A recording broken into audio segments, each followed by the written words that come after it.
When you get zombies and you get people who I call chocolate Klansmen just shooting at random in your community, drug addicts, again, as I said, breaking into houses, robbing people, raping people, ending up dead underneath people's houses because they have nowhere to go and they essentially smoke themselves to death on crack, you realize very quickly that instead of pointing to people across town who may have some role in external misery, you, if you're honest, need to focus on this internal source. And when homicides start becoming the leading cause of death for young black men, not lynch mobs, not Newt Gingrich at that time in the Contract for America, not the Tea Party now, that's where I think the focus of a lot of our safety-minded activities needs to be.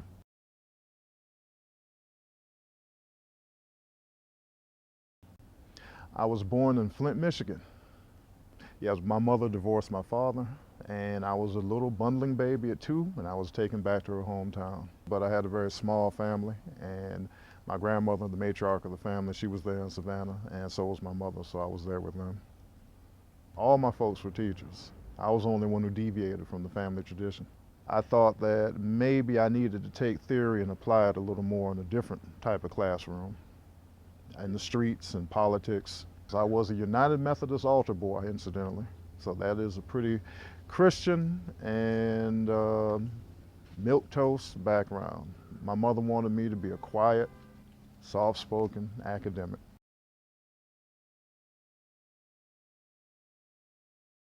Didn't join the Nation of Islam, but attended a lot of their meetings.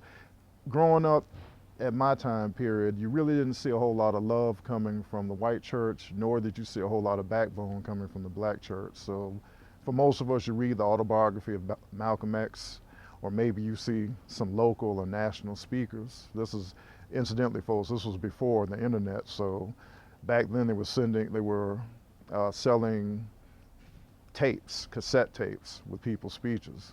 And I went to a black college, so a lot of these speakers would come out to our colleges. I've never been the burn baby burn type, but I've always felt that you need to be open-minded, and with a history as unique as ours, you really need to sit and hear as many voices as possible, because you've got to be able to come to grips with this unique history and still be a productive person. That sort of separates me, I think, from some of the people in the current administration. It was all right to be a campus revolutionary on campus, but maybe not necessarily in the White House or the Attorney General's office. Well, I did not graduate from Savannah State, but for me, always an individualist, it was fascinating to find out so much of the history that was not taught in the mainstream, and also to find out how deeply entrenched the left was in a lot of the teaching and a lot of the activists who came out there. I mean, Herbert Aptheker, one of my, I won't give her name, but one of my political science instructors always wanted us to read this endless series of socialist writers' material. And I see why, because next to the Warsaw Bloc, one of the great client states of the left, or the extreme left, socialism, would have to be American academia.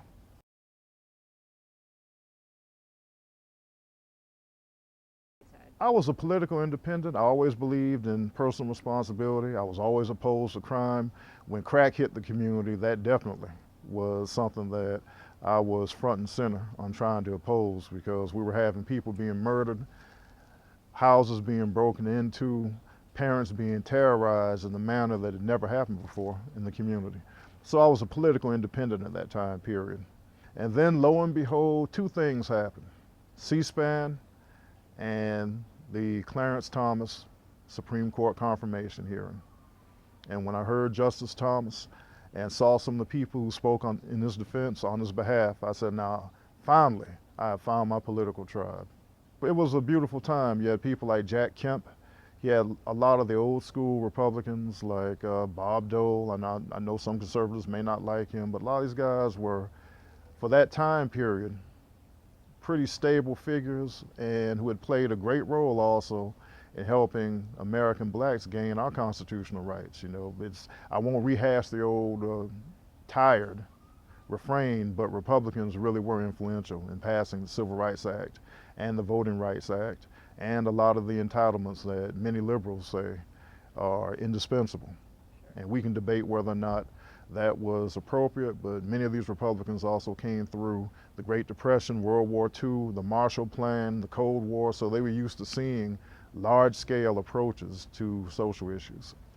When you get zombies and you get people who I call chocolate Klansmen just shooting at random in your community, drug addicts, again, as I said, breaking into houses, robbing people, raping people, ending up dead underneath people's houses because they have nowhere to go and they essentially smoke themselves to death on crack, you realize very quickly that instead of pointing to people across town who may have some role in external misery, you, if you're honest, need to focus on this internal source. And when homicides start becoming the leading cause of death for young black men, not lynch mobs, not Newt Gingrich at that time in the Contract for America, not the Tea Party now, that's where I think the focus of a lot of our safety-minded activities needs to be.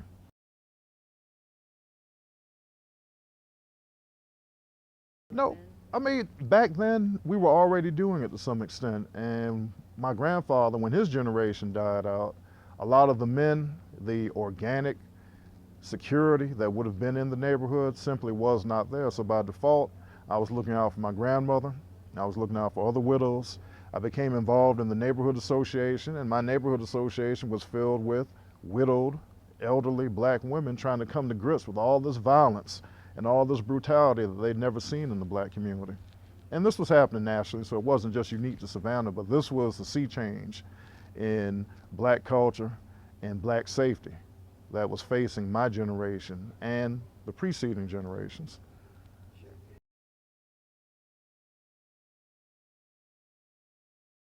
Your average street criminal is really a coward, so he might grumble behind your back, but no, I never had any confrontations. Plus, I evolved from organizing our neighborhood watch to starting doing street patrol.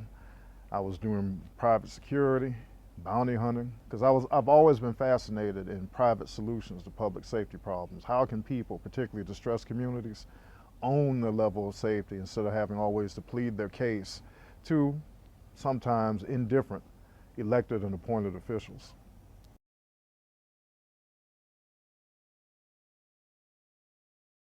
I met a friend whose wife was from New Orleans. They temporarily relocated because of Katrina. And he told me that he thought New Orleans might be a better place for me. So I took him up on it. I mean, my little bloodline there had ended, and there really wasn't much going on for me in Savannah. Pretty chronic there. People become very, very complacent, and quite frankly, a lot of the stakeholders either died out, like my grandfather and my grandmother's generation, or they moved. And by default, who you have left are the chocolate Klansmen, their enablers, hostages, and of course, the addicts who run wild in the inner city. A chocolate Klansman is a black person who willfully lynches, terrorizes, and harms other black people with the same type of malicious intent that most people normally attribute to the classic Klan, the white Klan. And if anybody thinks that, oh, well, this is hyperbole, I'm just imagining things, and ask yourself, why is the leading cause of death within roughly 20 years now for young men in the black community, 14 to 21, is homicide? Why are we the only community that routinely has infants being gunned down, little girls being gunned down, and people being hit by stray bullets inside their houses, in their beds? Why do we have Chicago being controlled by the Democratic Party, politically, of course, but the streets themselves are being controlled by different factions of the vice lords or the gangster disciples? Why do we have so much gang activity controlling the inner city, killing people at a rate far more disproportionate to the hands up, don't shoot constituency's concerns? But we will not march against that when this is what's killing us far more than all other bad actors combined. When you as an American citizen cannot sit on your porch like many of our elderly people, if drug dealers are using your porch, because a lot of people's houses were being used, the drug dealers would sit on little old ladies' porches and sell drugs, and the little old lady inside would be terrified to even come out on her porch. If you go to many inner city communities, you'll see burglar bars on the windows, you'll see big steel security doors, and that's not to keep Mitt Romney, or it's not to keep Rand Paul from attacking in the middle of the night is to keep the chocolate Klansmen from breaking in. Or, again, drug addicts. I know a lot of people say that, well, drug dealing is a victimless crime. And it may be so, but when the addict is breaking into your house and you barely have a pot to use the bathroom in and a window to throw it out of, it has a very harmful impact upon you. You already are talking about economically depressed communities that could not bear the type of fiscal and physical damage that just rampant drug violence and addiction has inflicted on the inner community. Beverly Hills wouldn't remain Beverly Hills if the number of young men and women were either involved in violent drug trafficking or being addicted to it proportionately. And I think people need to understand that. And I'm all for people owning their bodies, but when 2-year-olds keep getting shot because somebody else is deciding that he wants to be an entrepreneur, quote, street entrepreneur, there's a problem, because too many little black children are being gunned down. And all the people marching about policemen and white Hispanic neighborhood watchmen can't seem to muster much more than a mumbling word, if that, about this daily riot that's happening in our midst. I think that when people just buy into a narrative that all the power, all the authority, all the authenticity comes from another group of people, then you become essentially the cult of the blameless black, like I wrote once, that you're not held responsible for any of your actions, and that's fine. But by default, you're also stating to society that either you're not as intelligent or you're not as moral as your counterparts, and I can't participate in that. It's insulting, it's destructive, it's stupid, and it doesn't harm anybody else but us.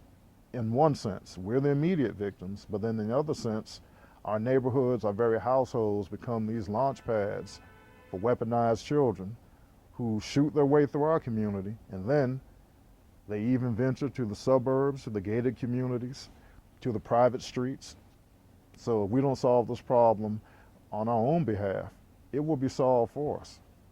Now, and people say, well, that's kind of overblown rhetoric, but the same people marching now about police militarization are the same people who have nothing to say about groups of young men with high-capacity magazine weapons, which I don't mind, but I do mind when you're using them in the pursuit of criminal activity and indiscriminately shooting people, like a football coach and a 14-year-old who were recently shot in my neighborhood here in New Orleans. It was at a park filled with roughly 200 or 300 boys playing football and their mothers. I dare say, if that had happened in another community, we might have seen more outrage from the members of that community. See, I don't mind holding other people accountable, but we need to hold ourselves accountable. The death rate that we see that's being inflicted upon us by some of us is inexcusable. And speaking out against that and acting out against that seems, to me at least, to be the only morally defensible response. I mean, in the 21st century, would anybody have thought that the greatest threat to young black men wouldn't be the Klan or racist policemen? Just talking about the numbers, because I know what the narrative says, but that it would be their own fellow young black men. I mean, it's gotten so bad now that people are concerned about even having high school graduation parties because, for whatever reasons, fill in the blank, some people view these parties as opportunities to go and just start randomly shooting people. If that happened in the suburbs, do you think maybe there might be an inkling of outrage and mobilization against the same?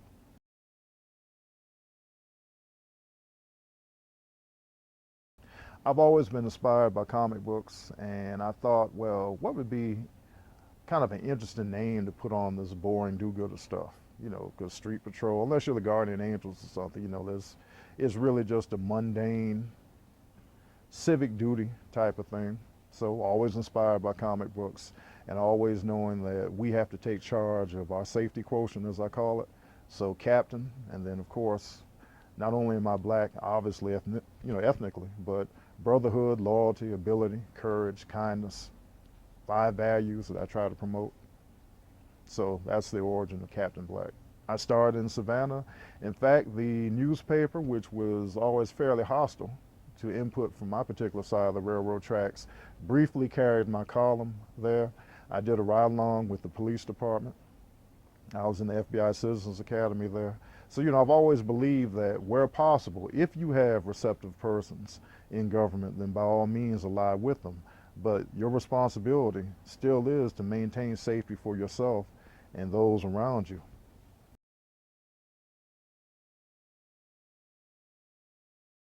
Depending now, here in New Orleans is very interesting. I used to do it far more frequently. I still do it, but I've had to change my methodology. We have a very demoralized police department now under Mitch Landrieu and his politically correct theory of policing. The NOPD has the inglorious distinction of staffing every other agency but itself. In fact, as we speak today, 6 more NOPD officers have left for the State Patrol. People are leaving, sometimes they even take lower paying policing jobs because they just simply cannot abide by the type of second guessing, morale destruction, and politically driven supervision and investigations that they're forced to do. So you can amass all this information about crime now, but sadly, a lot of the cops don't want to dress up and play. They feel like if you are too proactive, you will be punished.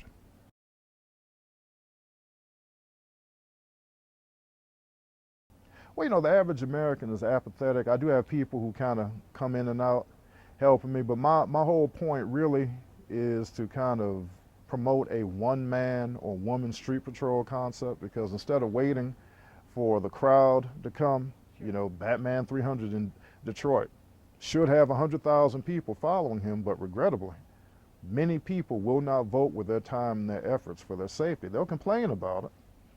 And the more assertive among them may even go to the precinct or may even go to the city council meeting and complain, but actually getting out there and doing it yourself, no.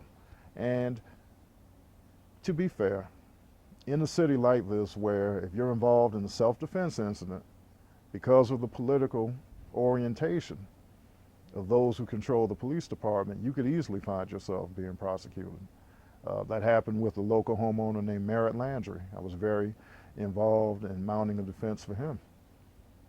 Somebody climbed over his fence at 2 in the morning, a lot 6-foot tall, 8-foot tall fence, pardon me. He had a pregnant wife and a 2-year-old daughter inside. The police and the media didn't release us at that time period, but the guy rattled the shutters on his house. He was trying to break in. Landry confronted him. He said the guy made a gesture toward his waistband. He shot him once in the head. Fortunately, the young man survived, but Landry was arrested. And we heard that it was on orders from the mayor's office, because the mayor had just started his re-election campaign then. See, they'll trade our, and when I mean our, not just black people, but citizens, period. They will trade your safety on the fickle winds of their political fortune. And we've seen that also happen more recently with a black citizen, Reverend W.L.T. Littleton, who caught some guys trying to strip copper off of his church's air conditioner.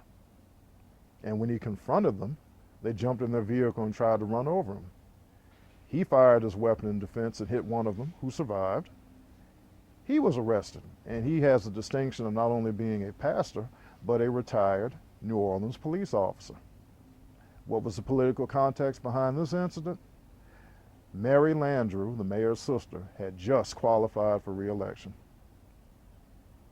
I know politics is a heavy feature in many places, but here it is absolutely front and center in how public safety policy is mismanaged. He's still awaiting trial. As far as we know, as of the last time I talked with some people in the loop, NOPD has not given their final report to the DA's office. This is what we face here. You have an incredibly violent city.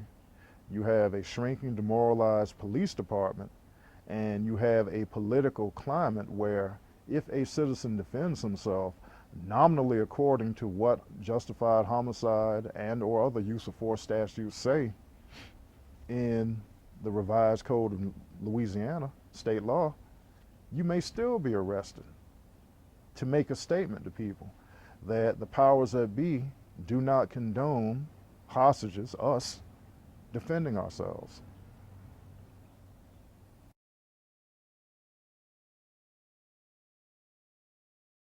You need to check the political climate where you live to see whether or not it is conducive to you engaging in any type of street patrol or self-defense activities. Because yes, state law may say one thing, that's true. But if you live in an anti-self-defense environment, you could easily find yourself being prosecuted. Now, if it's a literal life or death situation, you just have to roll the dice and see. Other things I would tell people is you need to look at all the points of entry in your home. I know some people don't like the concept of having bars on their windows. It makes them feel like prisoners, but burglars, and in a place like New Orleans, aggravated burglars, people who will break inside your house and attack you, they look for easy points of entry. And a window that can be broken or a door that can be kicked in, it's like literally crumbs on the ground that the wolf used in Little Red Riding Hood. I would also recommend that depending on your comfort zone, not saying everybody needs to walk around with a gun, that's your choice. I am saying that you at least need to be armed with awareness. Be aware of the people around you to the extent that you can. Be mindful when strangers approach you. Consider some type of either improvised, like keys, something you can just stick somebody with and run, or a declared safety device like pepper spray. Or for those of you who think that you may want a firearm, seek out a licensed firearm safety instructor. Go through a course of training and consider carrying according to whatever your state's requirements are. And be mindful that you are obligated to obey all relevant state, local, and whatever postal rules there may be at a private residence or business, should you happen to enter there.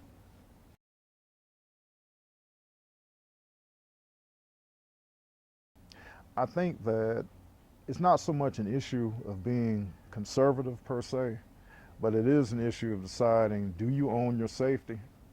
Do you own your liberty? And if not, then by default, you've made yourself a hostage. And that goes beyond your party affiliation. That speaks to the very quality of your life and how seriously you take your life. And that's really my message, is a nonpartisan, non-sectarian call for people to exercise their civil right of safety. And I'd like to thank Change the Game for this opportunity, and of course, thank you for the award.